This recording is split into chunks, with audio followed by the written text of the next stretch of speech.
Assalamualaikum warahmatullahi wabarakatuh. Perkenalkan, saya Galvianawati dari kelas Ilmu Komunikasi 02 dengan NPM 214143. Dalam video kali ini, saya akan memaparkan sedikit penjelasan mengenai komunikasi nonverbal. Pokok pembahasan kali ini adalah yang pertama mengenai definisi, fungsi, dan bahasa dalam komunikasi nonverbal. Berikutnya, apa sih definisi komunikasi nonverbal ini? Terdapat banyak definisi tentang konsep komunikasi nonverbal. Bagaimana komunikasi nonverbal ini secara sederhana dapat kita maknai sebagai semua isyarat yang bukan berupa kata-kata.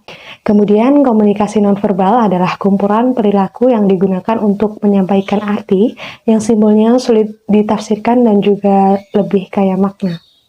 Dalam kehidupan kita sehari-hari, berdasarkan penelitian, sebenarnya sebanyak 80 hingga 90% kita lebih sering menggunakan komunikasi nonverbal dibanding dengan bahasa verbal. Selanjutnya kita akan bahas mengenai fungsi perilaku nonverbal. Yang pertama, perilaku nonverbal dapat mengulangi perilaku verbal. Yang kedua, menekankan atau melengkapi perilaku verbal. Yang ketiga, perilaku nonverbal dapat menggantikan perilaku verbal. Dan yang terakhir, perilaku nonverbal dapat bertentangan dengan perilaku verbal. Lalu, fungsi pesan nonverbal itu apa saja sih? Nah, sebenarnya ada banyak fungsi pesan nonverbal, namun kali ini saya akan jelaskan beberapa yang terpenting saja. Salah satunya yaitu relatif bebas dari distorsi atau penipuan.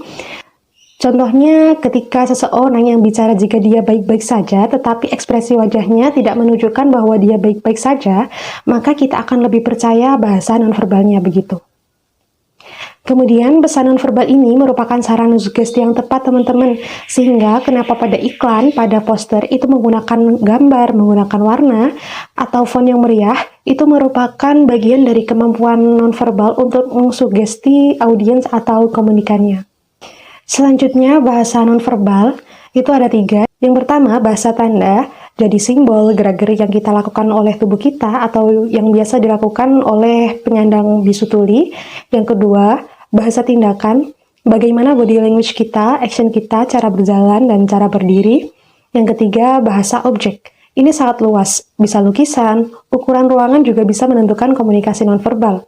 Di sini ada bahasa objek yang digambarkan oleh versi Burgon, ada kinetik, paralinguistik, ada penampilan fisik, bau-bauan, bagaimana cara kita berbicara.